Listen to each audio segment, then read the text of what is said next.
Your startup dynasty draft is one of the most fun moments you'll have in all of dynasty fantasy football. It can really help set you up for long-term success, but sometimes it also sets you back really far and you find yourself rebuilding very, very quickly or just not having enough pieces to really do what you're looking to do. So we got to make sure that we get this correct. So what I'm going to do is I looked at the most recent ADP that we have over here at Dynasty Nerds, and I looked at the worst pick for each round. Now, this does not mean I don't like this player or that I would never want to have this player on any of my teams. That's not what this means. But when you look at the value on who you're getting and where you're getting them, some players just offer much more upside and much more value than other players do. So let's look at the worst pick for each round in a dynasty startup. First pick we're going to go with here is at the quarterback position in round one. Obviously, all of these players are good, but I am going to go with Joe Burrow. The reason I picked Joe Burrow over some of these other players, one, he's pretty injury prone. We've seen him be banged up quite a bit over the course of his career. Two, part of the reason he is so highly valued is his age. Well, he's not really that young anymore. And to me, that's not the end of the world. I'm fine taking a quarterback that's even 31, 32 years old because I play in more to 2 to 3 year windows, but you're definitely not getting the Jayden Daniels type age anymore out of this guy. He's a little bit of an older prospect. Then you factor in part of what made him so good was, well, just how bad this defense was. If this defense ends up improving, there's just not going to be the crazy amount of targets to go around, the crazy amount of attempts to go around that there were in the past. So when you look at some of the other quarterbacks in here, Lamar, Daniels, Allen, you look at some of the other players that are the top guys at their positions, Brock Bowers, Justin Jefferson, Jamar Chase, Bijan Robinson, Jahmyr Gibbs, like those guys are true difference makers. And even though Joe Burrow is a difference maker, there had to be somebody, and there's just enough like question marks around Joe for me to rather go a different direction. The second round, the worst pick of the second round, I love this guy. And if I know for sure I'm a contender, I'm willing to spend a hefty price to get him on my team. But in a startup, looking at all the other young guns that are going around him, Saquon Barkley feels very, very expensive with a second round ADP. You look at guys going right behind him, Caleb Williams, Justin Herbert, Nico Collins, Drake May, young, exciting, upside assets that are going to give you a lot more longevity. Guys that are going before him, Trey McBride, Puka Nacua, Brian Thomas, Amon-Ra, like there's just not, this is not the range for him to go. Had this been a third round pick, then absolutely I'm much more interested at that price tag. But at this price tag, to get those young quarterbacks, to get those young wide receivers, he's just too expensive, and I'm not willing to pay that price tag. In round three, we actually went with a young guy here. I went with Travis Hunter. Now, I know that this is supposed to be a better offense under Liam Cohen, but there's just a lot of things that could potentially go wrong here. What if this offense isn't as good as we think it's going to end up being? What if Brian Thomas Jr. is the true alpha and Travis Hunter's just relegated to typical wide receiver 2 duties? What if Travis Hunter isn't the guy that we thought he was? What if he ends up being a better corner than he does a wide receiver? There's just so many ways that this could potentially go wrong that I look at some other players in here, guys like Ladd McConkey, JSN, Garrett Wilson, guys that are just much safer, but still are very young overall. He's the second to the last pick of the third round, Jordan Love being the last one, which I actually think is pretty good value. So third round, still a lot of good players to go around, but I just worry that there's too many things that could go wrong here. And so for me, Travis Hunter is probably the worst pick that you could make right now in round 3. In round 4, now this is Superflex tight end premium, but I am going with a tight end here, and I'm going with Sam LaPorta as the worst pick of round 4. Do I think he's worthy of being the tight end 3, which he would be going at here? Yeah, I think he's absolutely worthy of that. Am I convinced that his numbers are going to be drastically better than guys going in round 6 and 7, guys like George Kittle, TJ Hawkinson? No, I'm not. So I just think that the value here is just not right. I think it needs to be back a few more rounds. I don't think he's in that tier with McBride and Bowers. I think he's closer to the other tier. And despite the age, which is very, very nice, there's just not enough upside here for me to feel good about taking him in round 4. In round 5, I went with Derrick Henry. Derrick Henry, obviously, for 1 year could be an amazing player. And if this is redraft, he's going obviously in the first or second round. He's a great player. But in a startup in round 5, that's still a very, very valuable pick. And right now, there's a chance that just after 1 year, that pick is not anything anymore. He could retire. He could be injured and be done.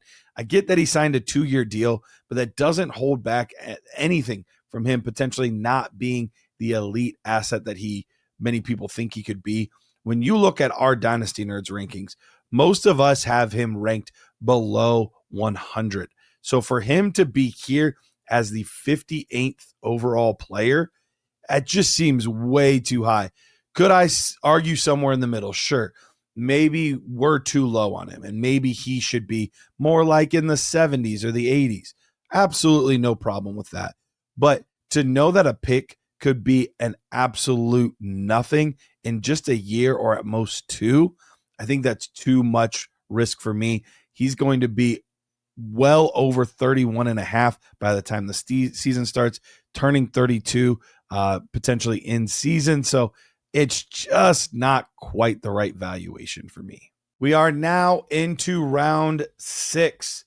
In round 6, I'm going with DeVonta Smith as the guy that I'm avoiding here. He's a player that overall I actually really like. I think when you look at his talent, you look at his ability, there's a good argument to be made that he's a top 15, top 18 wide receiver in the NFL right now. But we're looking for fantasy points. And right now, he's just an okay, meh type of wide receiver 2 to high-end wide receiver 3. And while that's fine, there's a lot of players going later in this round, but specifically in the 7th and 8th round, that I think could put up just as many points that are around the same age. We're talking about guys like Jordan Addison, DK Metcalf, Jalen Waddle, Jerry Jeudy. There's just a lot of guys in that range that I just think the price tag is a round or two too high, and I'd rather pivot and go with somebody else. In the 7th round, the pick that I just can't bring myself to go with is Joe Mixon. At this point, I still have a harder time taking older running backs, but if I'm going to take an older running back, I want to be confident that they're going to be elite. And in the 7th round, I'm just not sure that I think Joe Mixon can still be an elite running back. We've seen him banged up just about every season. He's missing a little bit of time here, a little bit of time there. They brought in Nick Chubb, which I don't think is a huge threat, but I do think he's going to take some touches. But Woody Marks is another one that does worry me. They traded up into the 4th round, used 3rd round draft capital in next year's draft to do that, to take Woody Marks. What's Woody Marks the best at? He's best at pass catching. And that's going to take a lot of PPR value away from Joe Mixon. So he's another asset that has 1, maybe 2 years at most of utility still left, especially at age 29. So if I'm going to take him there, I need to be confident that I'm getting a top 7, 8 type season. And at this point, that just seems very, very risky for me. So I would much rather go with a lot of the wide receivers that are in this round, guys like Jalen Waddle, DK Metcalf, Jordan Addison. There's a lot of names like that, or a running back that I think is going to maybe give me a little bit more longevity.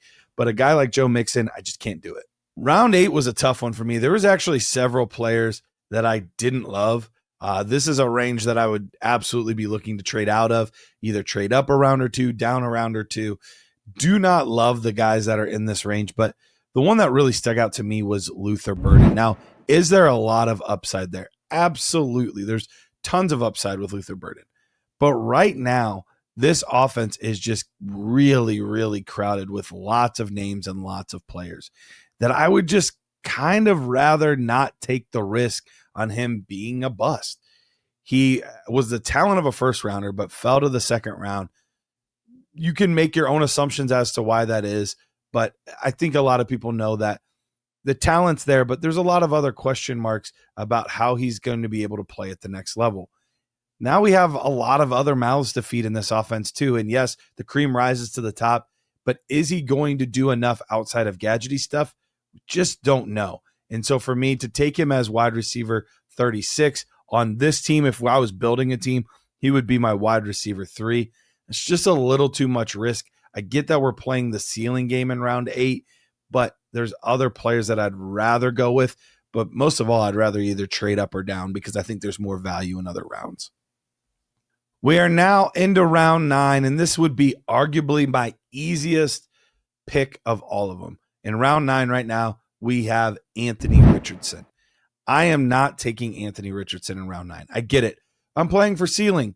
Could he absolutely blow up and be a valuable fantasy asset? Sure. But what kind of odds are we really putting on that?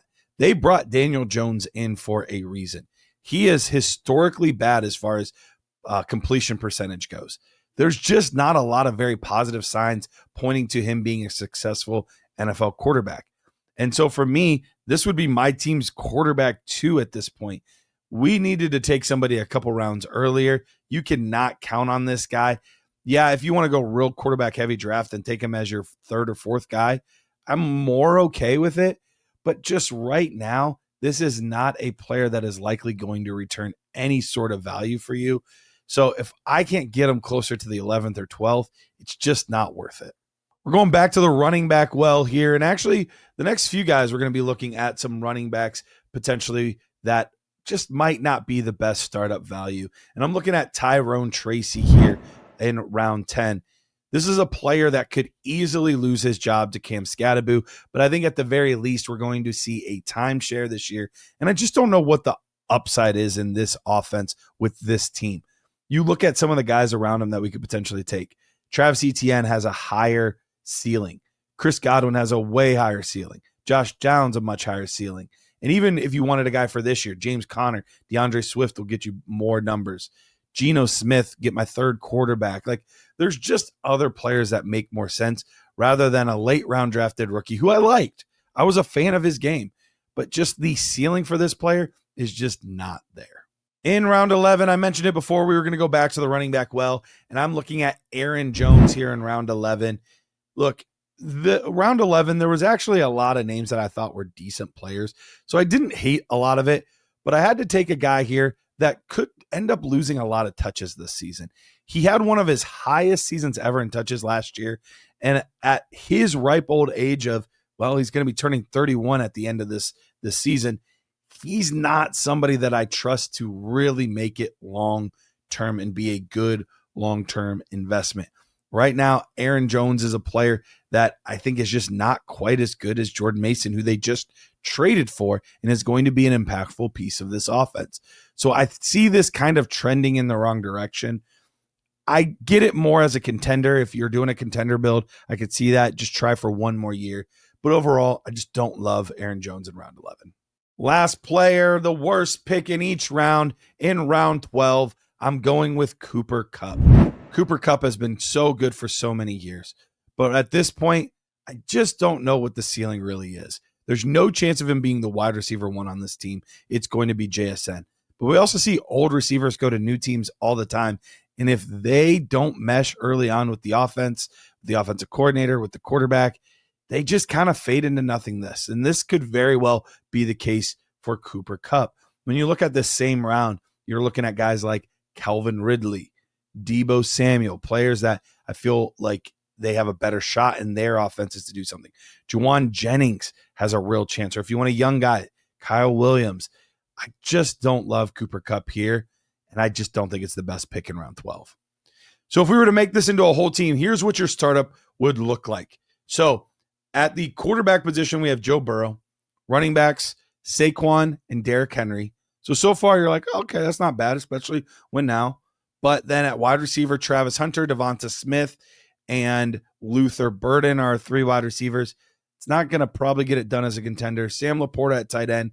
Our QB2 is Anthony Richardson. And then in our flex spots, we're starting Tyrone Tracy, Joe Mixon, and Aaron Jones and Cooper Kupp. So not a lot to get overly excited about. I think this is one of those situations where if you were to have this team, you're already having one, and this is your startup, and you already have one finger on the rebuild button, because if everything doesn't go perfect, Travis Hunter doesn't blow up early, Derrick Henry, Saquon Barkley, they take a downturn, this could be a really long rebuild very, very quickly. So guys, Let me know each round if you guys think that there are worse picks that you could be taking inside of those selections.